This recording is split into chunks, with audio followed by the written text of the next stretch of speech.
Welcome to the seventh edition podcast of the Global Table Games and Game Protection Conference. And we have with us, of course, the casino guru, Mr. Michael Chapman. And we have two super guests who appeared recently on one of our podcasts, and they were so good we had to have them back as quickly as possible, if not quicker than that. And they are John Underwood of Cherokee Nation Entertainment, and of course the one and only Taylor May, number 88, that hard-hitting defensive end for OSU. And he's now hard-hitting it with his SVIP security podcast, as long as a key part of Recor, the surveillance vendor. And he's with us once again. And as you can see, with what's behind him there and all his equipment, that he's quite prepared for this podcast. So our subject today is going to be, what are the threats to casinos? And we're going to talk about the security threats and threats of violence, that kind of thing. We're not going to be talking about the financial threats, which will be upcoming in another episode. So I would like to start this podcast by a kind of a controversial statement I made the day after, or in the days after the Las Vegas Massacre, which I believe was October 1st, 2017. Correct me if I'm wrong. I believe that was the date. And of course, it was a terrible disaster, just, an unbelievable thing that happened. And, there was all kinds of talk about it. There were conferences held completely devoted to what happened, or to the active shooter subject. And I wrote an article after that. I used to publish a lot of articles on LinkedIn, and the article I wrote was saying that, more or less, and I don't want to sound insensitive or belittle in any way, shape, or form the disaster that it was, but I had the audacity, let's call it, to say that I didn't really think it would happen again in casinos. I compared it to active shootings in schools, in movie theaters, in shopping malls. And I said, I don't think it's going to become anything near endemic like the school shootings have become. And we all know, unfortunately, Las Vegas just got hit with that disaster. So now we're a bit more than 6 years since that terrible day. And it has not happened in another casino. I believe it happened before in the Philippines. I believe there was a shooting in an active shooter in a casino, but basically it has not happened again. So I would like to ask you guys, especially Taylor and John, I would like to ask you guys, was I right? Hopefully I am right, but was I right? And if so, why am I right or possibly wrong? What is it? Is it that casinos simply are just not soft targets? Is it the fact that surveillance and security and casino departments are becoming so good at protecting and preventing this kind of thing, even though, of course, it's hard to prevent? So I would just like to have your guys' take to start off on what I just said. Okay. Taylor, you want to jump first, or you want me to? You're in the casino industry, my friend. You go first. Go for it. Looks like you guys got a lot to say on this one. I think it's less likely. I would never say it's not going to happen again, just because there has been so much emphasis put in, not just by the casinos themselves, but unfortunately, crisis drives the market, right? Once you see something happen, or you say that whole necessity is the mother of invention and things like that, you start seeing a heavier push on analytics towards weapon identification, things like that, different other tools being more readily used, whether that's facial recognition, different ways of trying to track LPR, things like that, to try to grab as much as you can about somebody before they get in your door. Also, you probably experienced, with more time around Vegas than me, for years, there was very little armed staff employed by the casinos themselves. they were using contract labor out of, Metro as the arm contingent, on their facilities. And there's been quite an uptick since that incident of casinos employing more and more armed staff rather than just being dependent on their cooperative agreements or contract services from law enforcement. So I think that kind of changed that scale quite a bit, at least in that area. Where we're at, it's very common to see armed security staff. We did up our numbers percentage-wise from unarmed versus armed in that timeline. After that, we did start looking at other solutions, whether that's gunshot detection and other tools to kind of be more preemptive, and whether that's, even tools like, say, a social media monitoring, right? Something where you can geofence your properties and start seeing this act of violence was within so many miles of one of your properties, to have a heads up that, hey, was there an armed robbery down the road at a convenience store? Might they be heading into your place to get lost in the crowd? Employing more tools like that to be aware before an incident arrives on your doorstep. So when I say it's not going to happen again, I wouldn't say that, but I'm the guy that thinks that I'm going to curse myself. I say it's never going to happen again. It'll happen tomorrow. But I just want to make a comment on a point that you made. A very interesting point.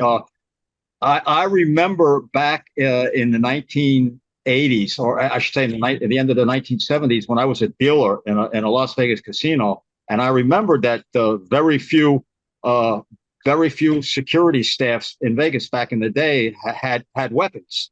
So is it true? Is it true that, well, maybe not any longer, but up until 2017, is it true that the rest of the country, as far as casinos are concerned, had more weaponized security staffs than Las Vegas did? Or I'm not just talking about Oklahoma. Like, do you know about that? I don't know about many other states than Oklahoma at that point, but I do think there were some areas, and I think California was included, were very light on armed staff up until that point, and that really changed a lot of people's mentality about it. I can say probably going back 18, 20 years in this area, there was, some management personnel who really thought heavily about trying to weed that all the way out and go to an unarmed staff because they thought it would be a lesser liability on them. Do you guys think that the open carry law in some states has any effect on this? The difference in open carry laws? I think it can cause more headaches. That's how I felt about it here. We went through that transition after I was in my role, or in a security management role in the casinos, whenever that went legal in Oklahoma. And I had a little higher concern because some people know that open carry is legal. They're ignorant of the other laws. And in our case, they can't carry a firearm onto tribal property. That is its own law. No matter what the state has done, our properties are considered a part of the sovereign nation, and there are stipulations to be able to carry on that property. And what is legal in the state itself is not legal on our property. And honestly, it's actually gone very smoothly. And when I say it affected that, I don't know. I really couldn't be sure about the effect on that, but I think it has caused some security teams headaches because of people who think it's legal out in the public, that they'll just carry it right into one of our facilities. And, then you have to have that contact with security to talk about what is and isn't allowed, and that doesn't get tense. I think in my experience going back and forth between private and tribal gaming, as a general rule, being a gun-free zone, most of your carry permitted people or people that will carry understand that I can't carry in a gun-free zone, and if I get caught in a gun-free zone, I'm going to get kicked out. Granted, they may not be able to prosecute me for carrying, but they can prosecute me for trespass. And I think that's a big one. True. We went Oklahoma around the time we went open carry, we went constitutional carry. And so in that instance, you no longer had to apply for the license, go through the class in which they learned more what was legal and what was not. And so when we went to the open carry / constitutional carry, there was less education of what was truly legal and where you could and could not carry that they had gotten by going through those classes to get their concealed carry permit in the past. And so I think that's where we saw those hiccups, was at least before they had an orientation about what the law was. Other than that, now it's down to them to be educated because they make a mistake, or seek out the knowledge themselves, which most people don't do that. Fair enough. For me, on both sides of it, I mean, on the security side, I am a firm believer in armed staff. I actually ran our firearms program for the company for some time when I was on the regular security side before I moved to surveillance. And, you know, there's big opinions on that and how it's handled. You know, some think they're security guards and they don't need to be operating and trained and required to the certain levels of law enforcement. I'm on the opposite side of that. We have bigger crowds than most law enforcement officers operate in. So there's a higher likelihood that if it goes that route, there's more chance of civilians and collateral injuries and things like that if one is displayed and has to be used. So I actually ran a higher qualification standard when I was programmed than the state does for law enforcement. If you had to qualify to carry a firearm in our properties, you had to maintain an expertise level higher than that, the state law enforcement requirement, because I did not want that liability on our hands for not doing our due diligence to make sure they were competent and safe in how they use those. No, I'm soaking in everyone's comments here. I think it's a good question, Richard, around will an active shooter situation ever happening in a casino, number one, but the flexibility and visibility and awareness of having guns around the country. And I think this is just my personal opinion, but I don't think it's a gun problem. I think it's the person holding the gun, right? It's the person behind the gun. And I think if you look at schools in particular, active shooters are a lot more hot and they're frequent. And for so long, schools are soft targets. And the reason why is because no one took a school, a safety area, a student learning area to be a high risk area for active shooters. And plus you're dealing with kids that are going through puberty and situations at school, and mental health and mental awareness is huge at that age. So, you know, they're going through that period. But will it ever happen at a casino? I would like to say no too, Richard. It won't. The likelihood of it happening is still, I would say, as prevalent as it happening at a school or a retail center or a shopping mall or a theme park. But I think when you look at the gaming industry in particular, it's an enterprise environment. So naturally, it should have more technology and hardened areas and things going on to help prevent and protect patrons and customers in the casino. But again, it's just so tough, man, in today's space, because you never thought active shooters would be a huge issue 10, 20, 30 years from now until that Vegas situation happened. And that's kind of the nature of the security industry. It's like something unfortunate has to happen for everyone to come together and put a solution together to help prevent the situation again. So all the manufacturers came out with new technology. Of course, they're hitting up Josh and John at Cherokee and say, hey, test me. We have a solution for this. No one has a solution, right? I think that's the thing. Number one is there's not a single solution that will ever solve active shooters. There's not a single solution that will solve any challenge in my belief. And I think John will stand behind that perspective too, is like, it's going to take just a layered approach, proactive approach, and it takes the right people behind the helm making those tough decisions to C-suite and say, hey, look, I know this didn't happen in our casino, but it happened in Vegas. Could it happen here? Yes, number one. Do we have a situation or a plan in place to help protect and prevent it? I don't know. What does that look like? So, I mean, it's tough, man. It's a good question, Richard. I hope it never happens again, but the likelihood is still there, I think, for it to happen again. To your point, Taylor, you said something interesting about it being more, the person pulling the trigger than the gun itself. And, the country is divided on that. And speaking of that, like exact issue, I heard a few years back, and I want to get your guys' take on this, that some high-tech company made some software that by inputting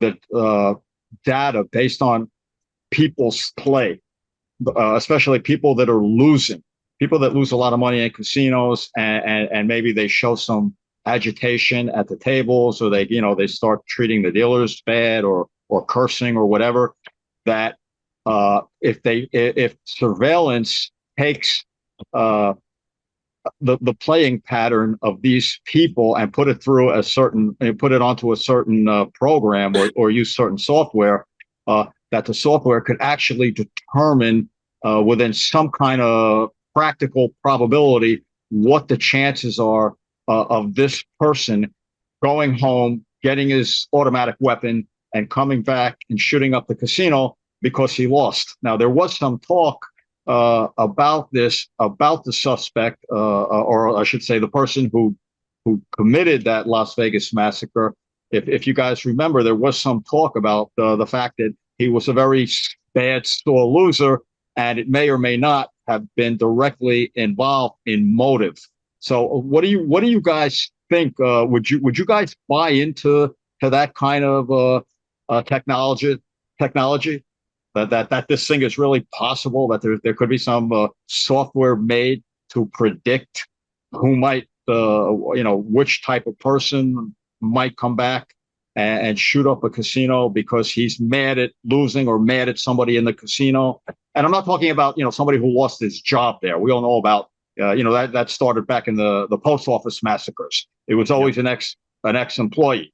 I'm talking more about, could gambling itself and losing money itself be a reason for somebody to do this kind of thing? And is there really any type of software that could help casinos predict it, who it might be?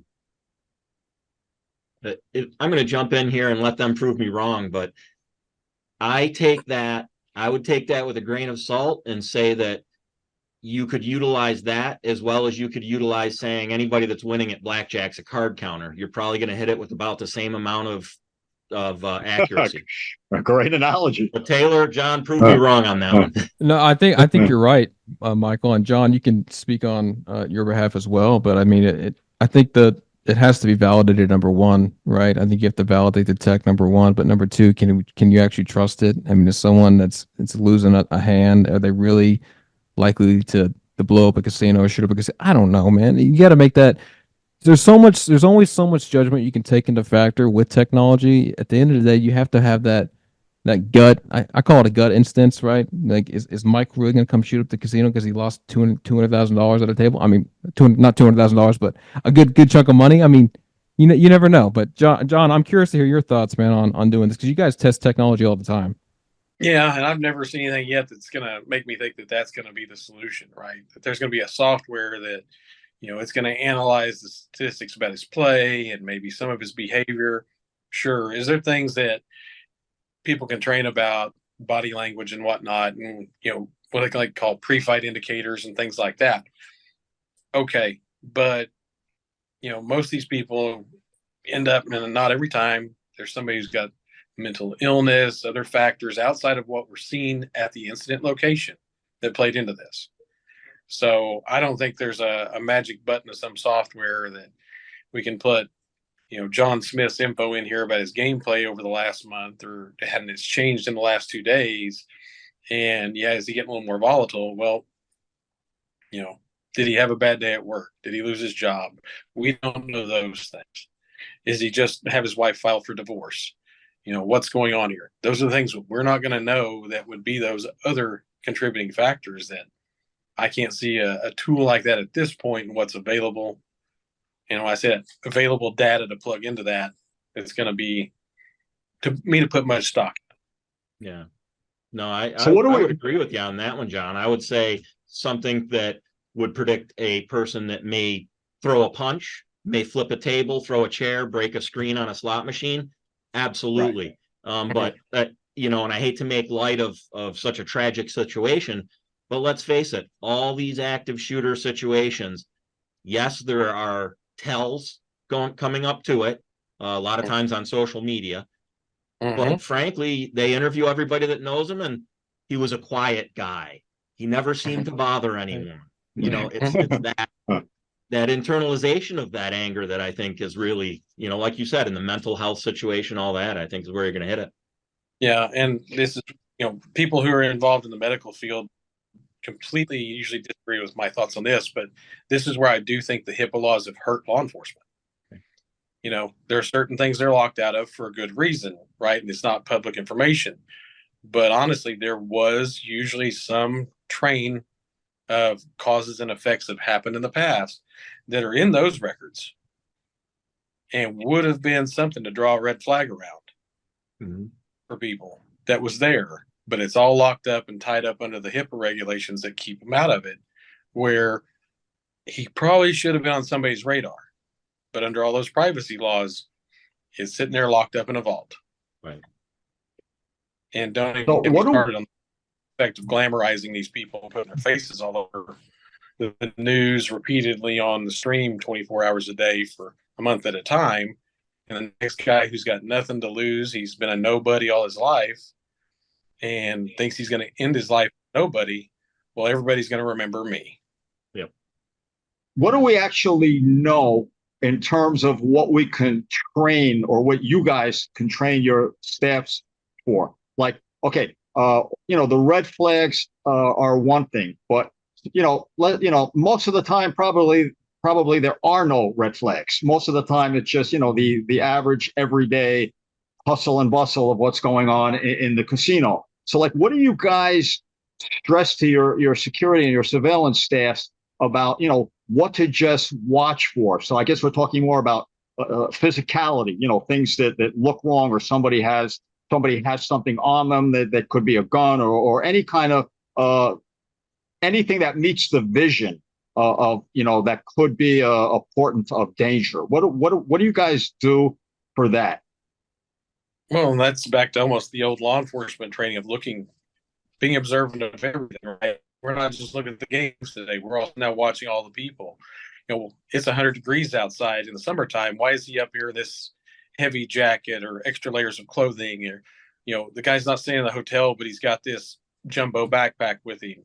What's the old acronym? JDLR, right? So we're going to follow up on this. It just doesn't look right.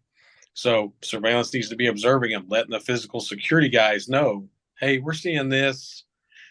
You guys might want to put eyes on him. We're running back where he ran onto property. Did he unload all this stuff? Does he dig around his trunk loading this bag? What's going on? And just trying to be diligent, making sure it doesn't fit, that we are following up on it and not just staying so focused on gaming regulation and compliance that we forget we have responsibility of the safety of the customers and the employees to follow up on these things as well. And whether that's the body, the way they're dressed, things like that. Does it look like it's an oddity in the weather, right? I just mentioned that. That's not uncommon. So the coordination between security and surveillance is extremely important. That they're constantly on the same page to work together, and possibly, if they're really running well together, that they could actually prevent something from happening or remove somebody that might even be a 30% threat or a 20% threat, which is probably high enough to want to remove somebody. Let me ask you guys. ID the guy when it looks a little odd. He knows he's been seen, right? You send security, surveillance is watching, maybe another security officer is watching. They're going to step up, introduce themselves, check his ID. He knows he's been observed already. Those minor little things that can help. At least they know they're on somebody's radar now. Is this really that soft a target if they're suddenly looking at me already and want to know who I am? How about some of the other threats besides active shooters? I know that's the big number one threat, of course, but bomb scares, everything like that. I'm sure there's a whole bunch of them that maybe some people listening haven't even heard about. Bomb threats are all too regular. And sometimes it's somebody who's never even been on the property. They just want to start calling. I don't know what's a great one on bomb threats as far as how to avoid them. Just being thorough and not overreact every time, but don't underreact and blow it off either. I say the best practice for that. I mean, you're searching your property and scanning different people and see, did this guy look like he was on the phone at the time we got the call? And a tough one to walk all the way through without getting too deep into what policies and procedures are, but it's something we've always taken very seriously on our properties. Following the ATF script about, the callers and making sure you gather all that information so that you can get law enforcement involved as quickly as possible. And I don't know, maybe you other guys have had some other good tips on that. That's kind of its own animal. I'd say, Taylor, you've got the technology side going, and the AI, the facial rack, all that great stuff going on. I think one of the things that probably is less a Vegas and more a regional or local property action to look at is your pinch points. For example, at my property now, we have essentially one entrance, and there are security guards checking at that entrance. So again, you talk about being a soft target. That lends the image of not being a soft target. You never say never, but that's gonna certainly help. Yeah. If you can funnel people into one central entrance or one exit, right, that limits your chances of vulnerability and exposure, right? Especially when it comes to weaponry. I mean, concealed weapons, not just guns. We're talking about steak knives, just pocket knives. I mean, daggers, anything sharp that can do ill will on a person. Like that stuff you can't see with the physical eye, right? It takes like a concealed solution to even attempt to try to detect that, right? So there's just, besides active shooters, I think, Richard, I mean, there's just so many other challenges that these guys have to be on the lookout for at a casino. I can't pick and choose one's more important than the other because like they're all important. But you look at Vegas and the casinos I work with in Vegas, both security, compliance, surveillance, and even marketing, they all work hand in hand. For at least for the most part, they all work hand in hand with each other. Resorts World in Vegas, I mean, this is a mentality like security and surveillance used to not get along together. Like they hated each other. But like Resorts World, like they work hand in hand on like, every single entrance, every single exit. Who's this person? They've got their watch list. I mean, every single thing you can think of in a casino environment. I mean, they've got it figured out there at Resorts World, given them. But I mean, the challenge is set. I've always said this, and I think I said the last time on this podcast, is casino is probably the most complicated, challenging environment to protect. Number one. I mean, it's just mass foot traffic, lighting combinations, 24/7 operations, open floor concepts. Looks like Michael's got to figure it out with the one entrance location, but some of these other guys don't have that option, right? They've got multiple entrances they have to be accountable for. So whether you have manned bodies there or you have unmanned robotic systems roaming around property detecting these kind of bomb threats or smoke alarms or whatever. I mean, it's just I hate to like act like paranoid, but even with my wife and I go out to dinner or we go out to like to the mall or a location, I'm always like looking at my situational awareness, find out where's the nearest exit, where do I need to go if shit hits the fan. I mean, I hate like thinking like that, but it's almost like you have to, and I think people don't have that mentality as much. I mean, I'm in an industry, so I naturally have that mentality, but it's like I have to think about that because one, I have a daughter now, but two, I want to make sure that my wife understands that, hey, look, if shit hits the fan, we got to find a way out, and this is our clearest exit. So I think, people have these run, hide, fight drills. They've got these these acronyms for active shooters, acronyms for challenge sets, but it's like, look, if you can get away from the situation and there's an opportunity to get away, get away, run, right? I mean, you have to have that kind of self-awareness to say, look, I got to remove myself out of this situation at the best way possible. So it's tough. I don't know. Those are just my one little soapbox there for a second, but it's just kind of how I feel. So that's a great observation, right? But like you just said, it's tough. It's very hard to do, for most people. Very hard to do it. You said like it's to constantly be aware of your surroundings and where you're at, because like you're aware of it. You walk into a mall and you're going up the escalator, or you're aware of it, and then all of a sudden, your wife or one of your kids or whatever says something funny, and you're laughing at it, or start talking about what he did in school yesterday, and then all of a sudden your mind's not on it. Right. But it is about especially when going into casinos and airports. It is really, and schools obviously. It really is a good point. Let me and do any of you guys want to add on to this before we move to non-violent threats? Yeah. Well, I may be able to add something quick that really is a good transition, Richard, in that I think accountability. I mean, that's my favorite word. It's all about accountability. You know, Taylor talks about knowing your surroundings. People come into a casino to forget their surroundings, to forget what their life is. It's their escape, right? But who needs to be held accountable? That's the staff. The staff from the GM of the casino all the way down to the EDS attendants. They need to know, like Taylor said, where's the fastest exit? What happens if it's a fire? What happens if it's an active shooter? What happens if it's a bomb scare? And accountability of the guests that they have in their care, where they're going, and making sure that they're safe. And I think that's an attitude. I think John hits it really well at Cherokee, but I think it's something that as an industry we need to work harder on. Yeah, and also the following the patrons out and robbing them. That's another thing. Go ahead, John. Oh, and the only thing I was going to add was kind of stems off of Taylor's was, it's not always the newest and greatest things. There's still the old school things that I have went in a few properties that aren't ours that they don't even have ballards in front of the doors if somebody wants to drive a vehicle in, right? They don't have those barricade, maybe decorative or whatnot, to keep somebody from driving it right up to the doorway. See something, say something program. We went as far with ours as to include it into the public facing signage, right? There's a phone number right there. It's not like they got to find the nearest employee or guard. There's a sign right here with a number. Hey, I just saw this. This guy looks like he's spooky. He's carrying this. We have that signage around our properties to help bring that in. Not only that, but of course, back of house and employees are trained on it. That way it's not, hey, who should I tell? Nothing else. Here's this. And including the public in that, I think, has been a positive for us as well. Okay, how about the non-violent threats that happen all the time in casinos that you guys have to watch out for and train for? What kind of scenario are you thinking there?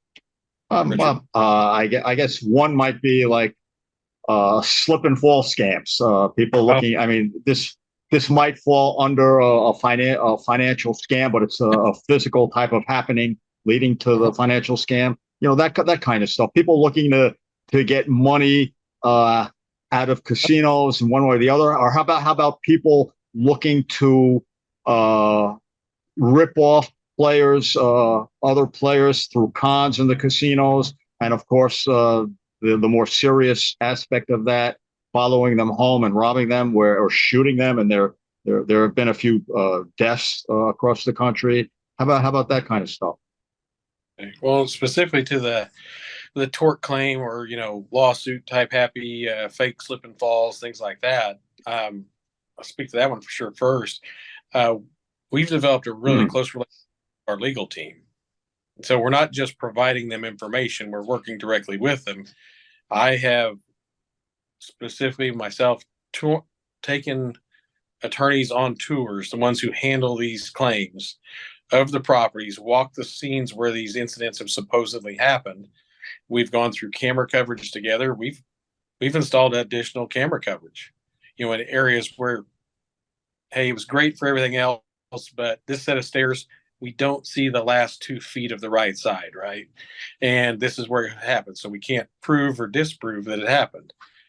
We've added coverage after some of these scenarios. So adapt and modify as we needed to make sure we're not leaving any stone uncovered, even on slip and falls, that we can see from the time they walked in from their car.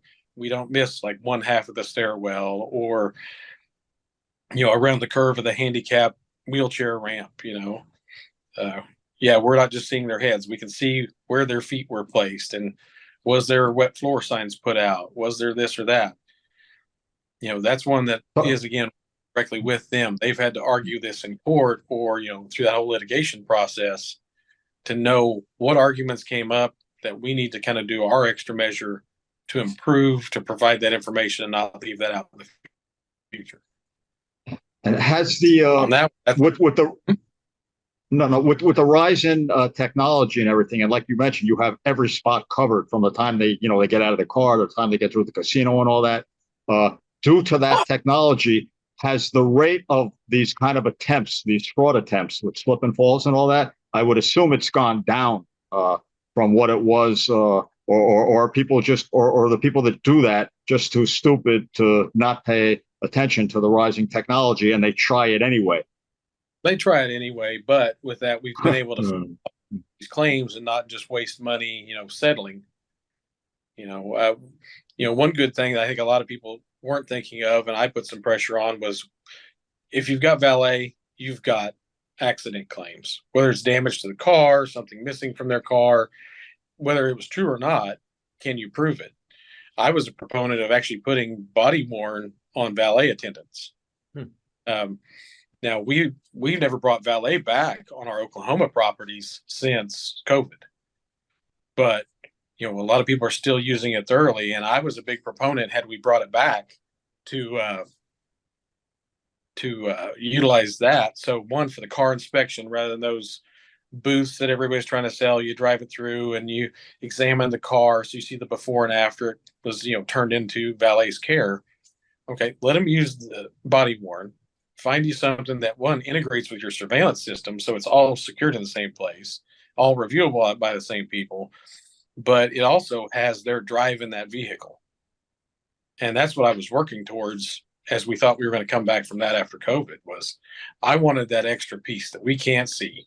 You can see he got in the car, started the engine, parked the car, left the ticket on the dash. He didn't dig in their glove box. He didn't get in the console and returned back to his post. Same way when he goes to return the car.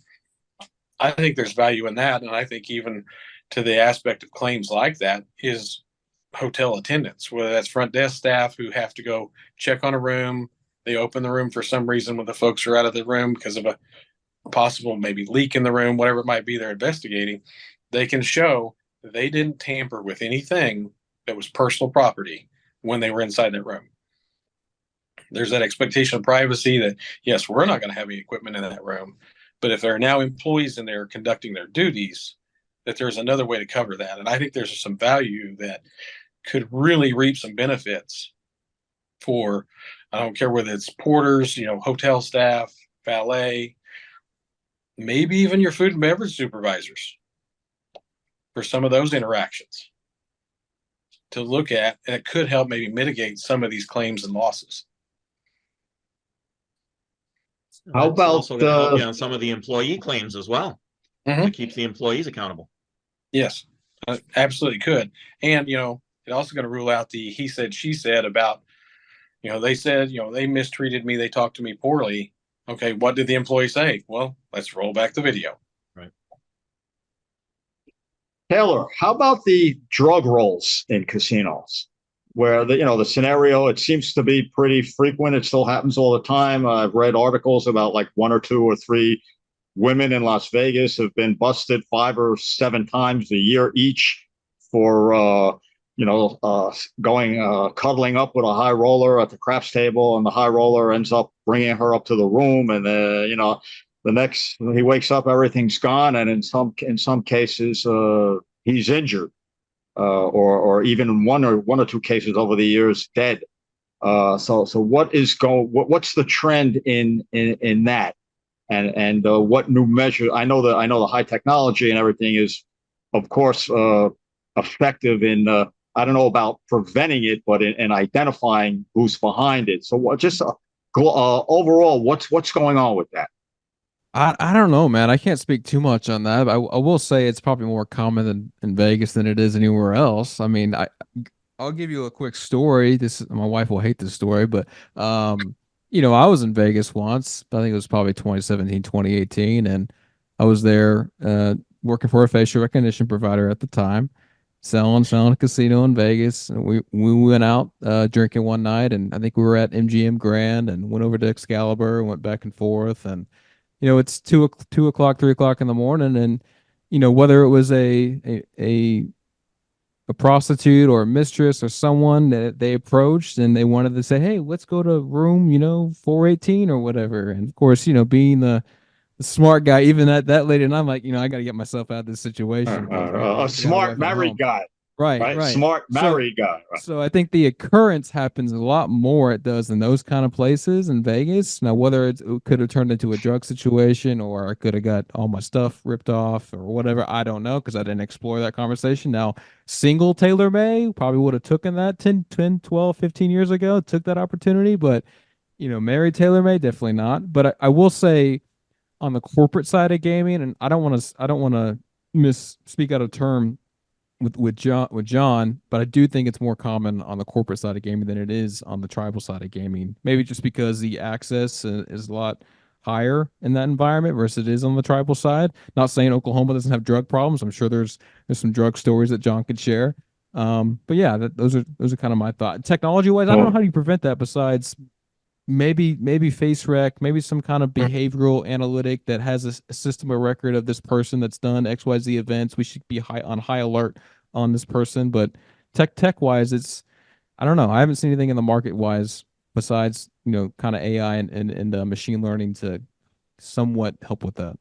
I was just saying, I'm with Taylor on that. I think about you're kind of, I don't know if anything is going to be a quick solve on that. I mean, it happens in other places, and I do think it's probably more prolific there in the Nevada scenario or some maybe Atlantic City per se. But yeah, facial rec is probably the main tool I can think of, other than well-trained staff that do thoroughly check into these reports or allegations, even if nobody wants to press charges or chase something down because they don't want the wife to find out, what they were doing and who they were doing it with. That, you never blow off what might be the little thing or that somebody's not wanting to pursue, and actually look into it, because hey, maybe you do load them in facial rec and you see if they pop back up. This woman that was up there last night, and hey, she was here with a different guy these 3 different nights when you go looking it up, and now she's on your radar to start trying to make sure she doesn't return. And I imagine as well, there's some fake claims to that as well, that the actual victim is involved in it. And I imagine that must have happened. So I don't know. There was something of that nature years ago. It was a theft from a parking lot, and honestly, I still believe to this day that one of the supposed victims was a part of the plan. He was not a victim. Saying he lost a vehicle. Well, this was a brand new vehicle with all the state of the art goodies in it. That guy took 1 second to get in that truck and leave. Nobody's that good. Nobody's that good. But, I was chasing a thought there while I was speaking, so about what was next on that. But, whether it's those, there was thinking about people claiming about the damage or lost properties. You get all kinds of claims from people. The one, sexual assault claims. And I'm a firm believer in protecting people and checking in and validating a claim if that has happened, and make sure that somebody's prosecuted to the fullest. But in the casino industry, you see a lot of those claims about some of these sexual assaults that it's somebody with some buyer's remorse, or they're afraid the spouse is going to find out. And suddenly they're claiming that something terrible happened. And, this is somebody they arrived with, that they all were very chummy with. It wasn't somebody they just met off the cuff or this happened. Those things happen. And, it's about being thorough. You don't just look at the immediate incident time. You look back to when they got on your property. Who do they hang out with? Were they connected in some way? Were they here on a previous visit together? And, we unfortunately had one hit the news a few years ago, probably closer to 10 years ago. And, it was a valid claim, but we helped those who were prosecuting it as best as we could. But some of them, we found quite a few of them are false. You guys remember, it must have been 10 years ago now. Remember the football player Ray Rice from the Baltimore Ravens was beating up on it? Yeah, just made me, when John was speaking, just made me think of that. He was beating up, was it his wife? I believe it was his wife or girlfriend in the elevator.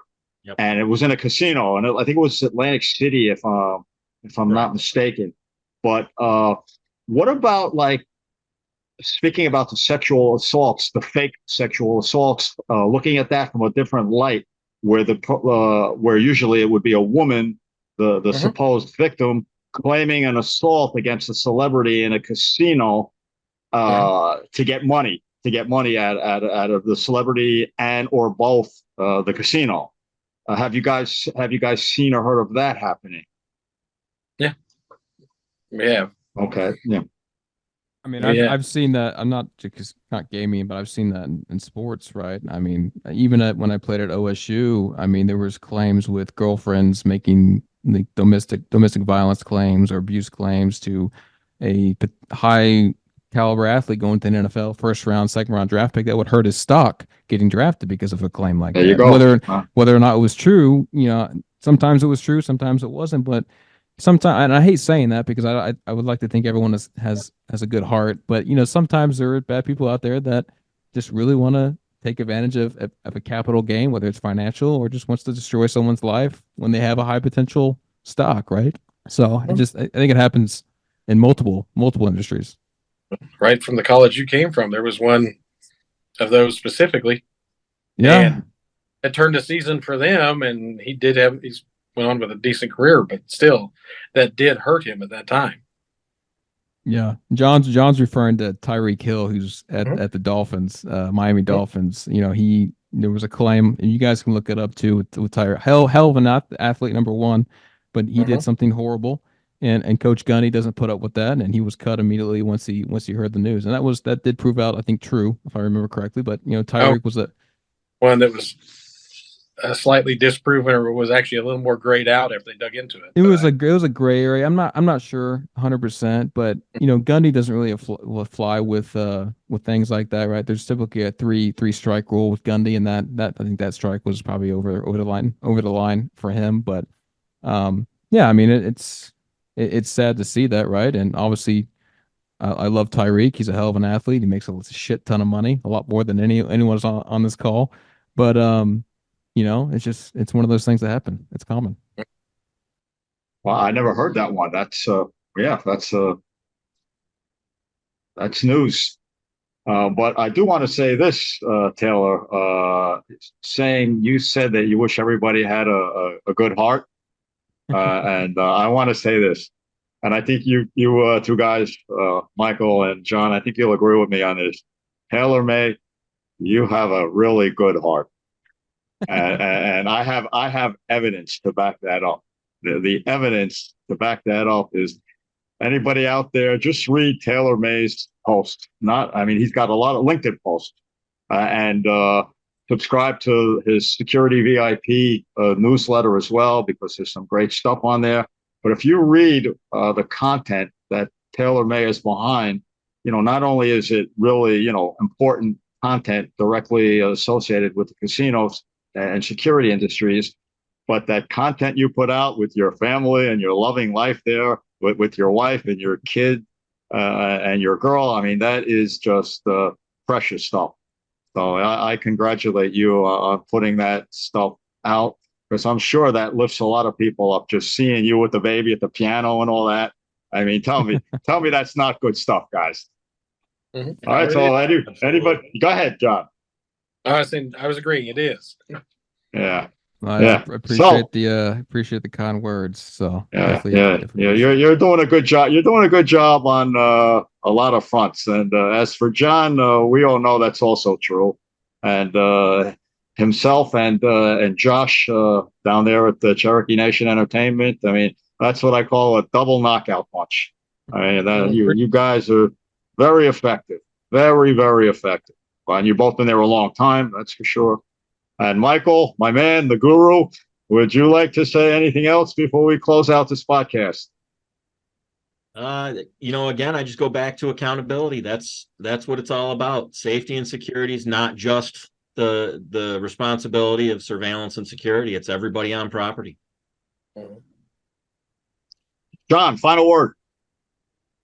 It doesn't have to be about the subject. Could be anything. On that subject is just something to be passionate about. Be diligent, be observant, do our part. Don't take a side road. Yeah. And Taylor May.